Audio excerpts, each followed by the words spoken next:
Okay, so I have to ask a question, a really simple one. Go for it. How do you get a video signal from your computer to a screen? You plug in a cable, right? Right. Simple enough. But what if that screen is over half a mile away? Then you're in a whole world of trouble. I mean, if you try to chain together regular HDMI cables, the signal turns to static before you even get 50 feet.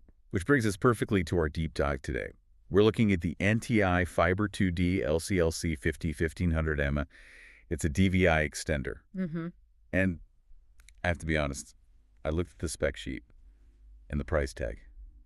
It made my eyes water. Yeah, it's up there. Nearly $5,000 for a video extender. That just sounds insane. It does, until you realize this isn't for, your home theater. This is serious industrial hardware. Okay. It's designed to fight the laws of physics. We're talking about sending a pixel-perfect digital signal up to 3,280 feet. That's a full kilometer. But kilometer, I get that that's far, but what's wrong with just a really long, well-shielded copper wire? Why the huge cost? Well, it's physics. Copper has electrical resistance.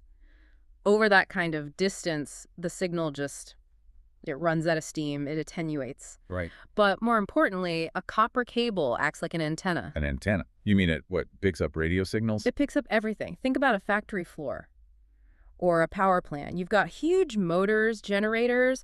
It's a storm of electromagnetic interference. And a copper cable running through that would just show a glitchy mess on the screen. A complete mess, if it shows anything at all. So this NTI solution, it ditches electricity entirely. And it switches to light.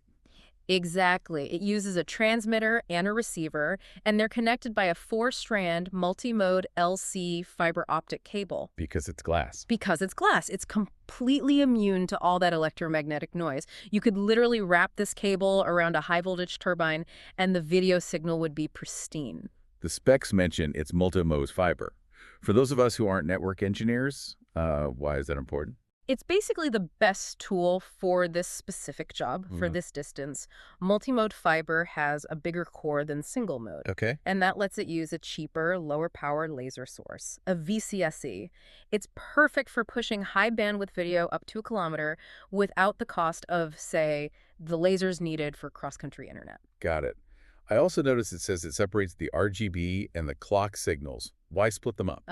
That is absolutely critical for image quality. The clock is the timing signal. It tells the monitor exactly when each pixel should appear. Right. If you send the clock and the color data down the same pipe over a long distance, they can get out of sync. It's a problem called skew.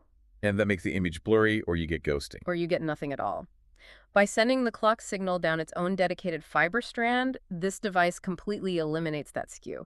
That's how it can guarantee a 1920 by 1200 resolution at 1,000 meters. Okay, so reliability is key. But let's go back to the use cases. The list is pretty serious. Military, aerospace, medical. There's a security angle here, too. A massive one. This is something people don't think about with copper. Copper cables leak electromagnetic radiation. With the right equipment, you can actually intercept the video signal without ever touching the wire. Wait, seriously? You could spy on a monitor just by picking up emissions from the cable? Technically, yes. It's called Van Eck freaking. But fiber optics, they don't leak. Light stays inside the glass. So for a military command center or a hospital where you have patient data on screen, it's the only truly secure option. That explains the $5,000 price tag a lot better than just it goes really far. It's about security and total reliability. Exactly. And it has to be practical to install, too. It has aided learning, which means it just automatically detects the monitor. No drivers, no fuss. It really is this invisible infrastructure, isn't it? It is. You go to a stadium, you see the huge replay on the big screen, and you never once think that the computer running it is hundreds of feet away, shooting lasers through glass to make it work. And we rely on that invisibility. In those kinds of places, a signal failure isn't just an annoyance, it could be a catastrophe. It's a funny contradiction, We're all obsessed with wireless, 5G, Wi-Fi 6, all of it. But when it's truly mission critical, when it's life and death or massive infrastructure, we don't trust the air. We go back to the physical. We trust a beam of light trapped inside a strand of glass. Something to think about the next time your Wi-Fi drops out. Thanks so much for unpacking this. Anytime. It was a pleasure.